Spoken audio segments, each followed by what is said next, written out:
नमस्कार।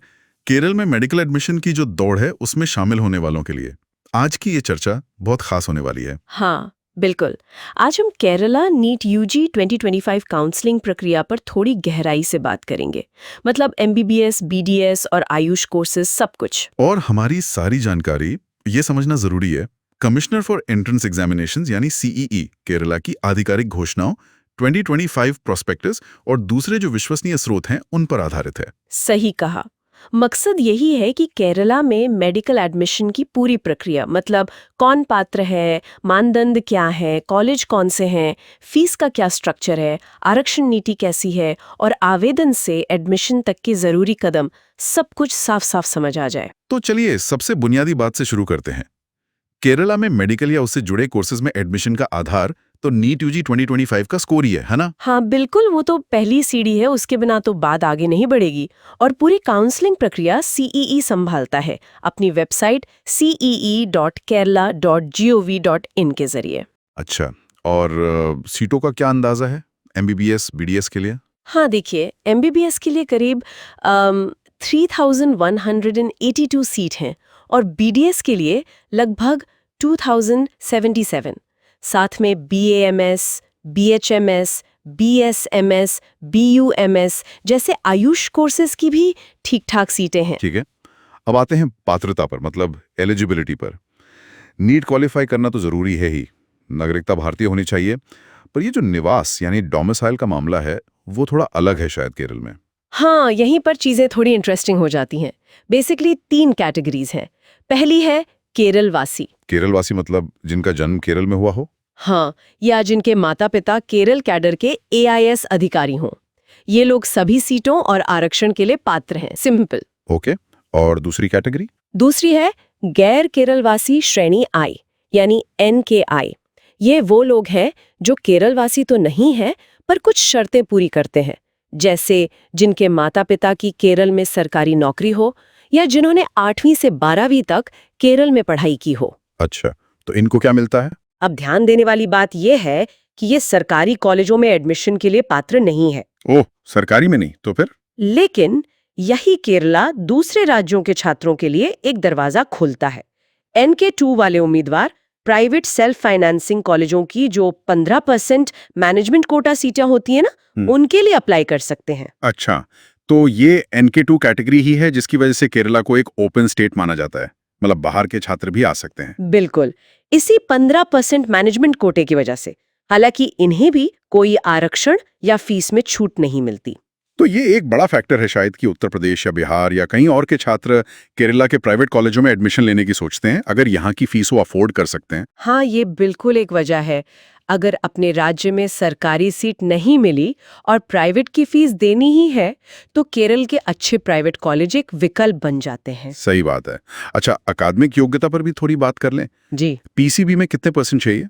हाँ, MBBS, BDS के लिए फिजिक्स, केमिस्ट्री, बायोलॉजी, बायोटेक्नोलॉजी और इंग्लिश, इन सब में अलग-अलग पास होना जरूरी है। और पीसीबी या बायोटेक में मिलाकर कम से कम 50% मार्क्स होने चाहिए। और आयुष कोर्सेज के लिए बीएमएस, बीएचएमएस वगैरह? उनके लिए भी पीसीबी और इंग्लिश में पास होना और पीसीबी में कुल मिलाकर 50% मार्क्स जरूरी हैं। बस बीएसएमएस के लिए एक एक्स्ट्रा चीज है, तमिल भाषा का ज्ञान होना चाहिए। या तो 10वीं 12वीं में पढ़ी हो या फिर कोर्स के पहले साल में पढ़नी पड़ेगी। और रिजर्व कैटेगरीज के लिए कुछ छूट है मार्क्स में? हाँ, SC, ST, SCBC के लिए न्यूनतम मार्क्स 40% हैं और PWD उम्मीदवारों के लिए 45%। ये सभी कोर्सेज के लिए लागू है। और उम्र? उम्र 31 दिसंबर 2025 तक 17 साल पूरी हो जानी चाहिए। ऊपरी आयु सीमा नीट बुलेटिन के हिसाब से होगी। ठीक है, पात्रता वाला हिस्सा क्लियर हो गया। अब आते हैं असल प्रक्रिया पर, जिसे CAP यानी सेंट्रलाइज्ड अलॉटमेंट प्रोसेस कहते हैं।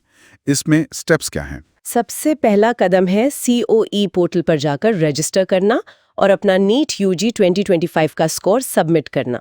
इसकी एक डेडलाइन होती है जिसका ध्यान रखना बहुत जरूरी है। रजिस्ट्रेशन और स्कोर सबमिशन हो गया।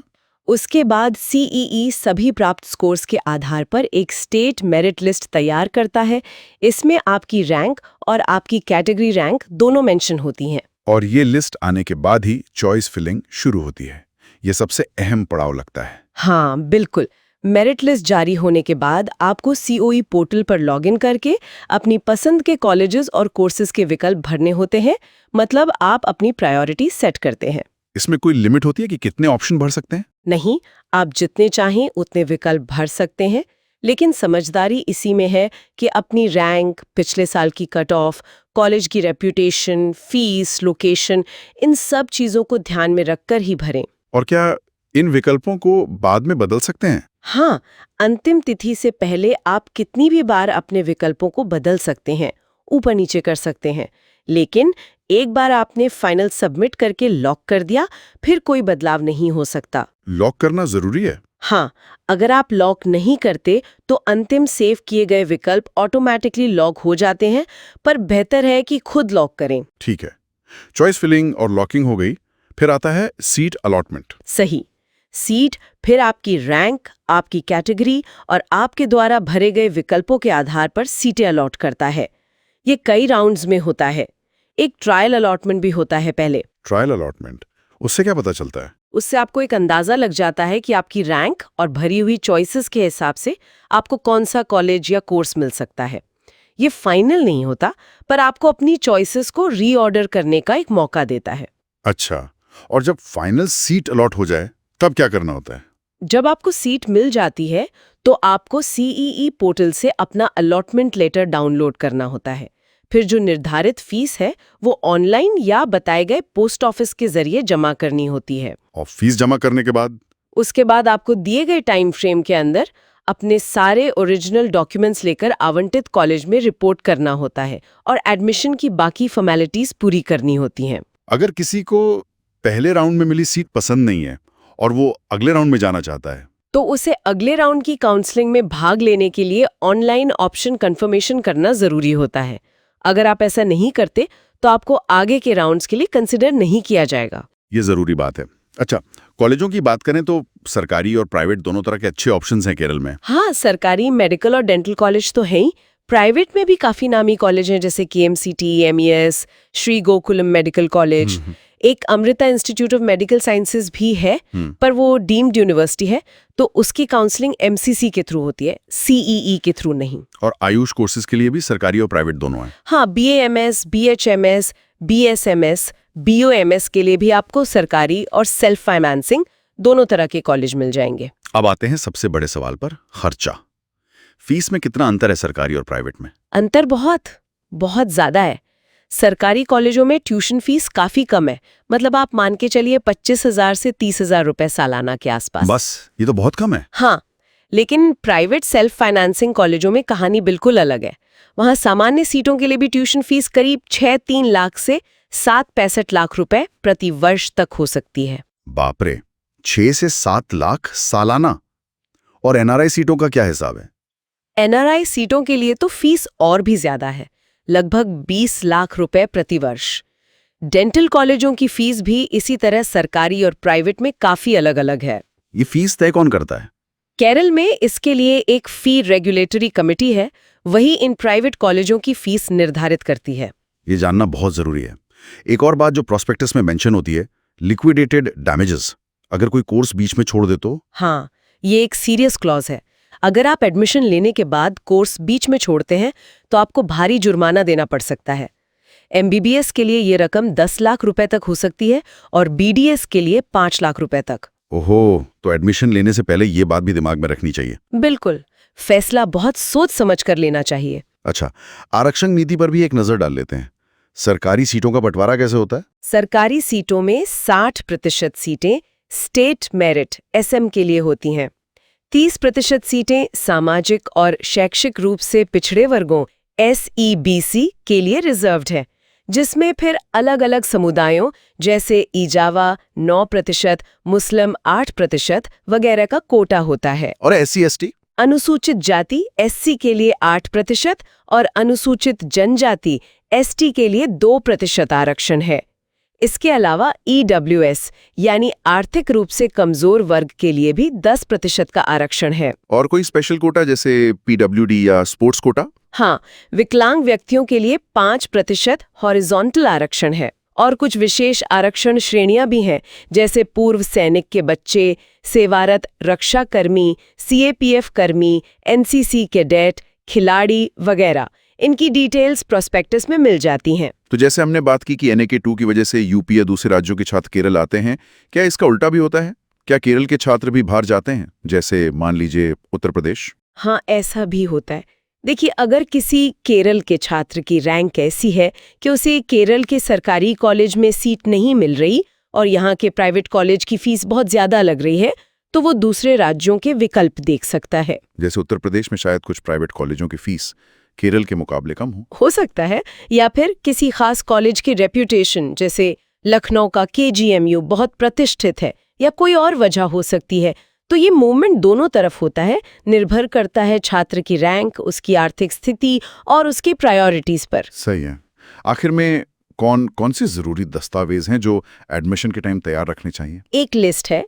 आपको जन्म तिथि का प्रमाण चाहिए होगा, जैसे 10वीं का सर्टिफिकेट या बर्थ सर्टिफिकेट, निवास प्रमाण पत्र जिसके लिए मान्य दस्तावेजों की लिस्ट प्रोस्पेक्टस में है, आपकी क्वालिफाइंग एग्जाम की मार्कशीट, नीट UG 2025 का एडमिट कार्ड और स्कोर कार्ड, CEE जो डेटा शीट जारी करता है वो, और अलॉटमेंट लेटर। और अगर कोई आरक्षण का दावा कर रहा है तो उसके लिए जाति प्रमाण पत्र, SEBC के लिए non creamy layer certificate, fees में छूट या EWS कोटे के लिए आय प्रमाण पत्र PWD सर्टिफिकेट, ये सब जरूरी होंगे।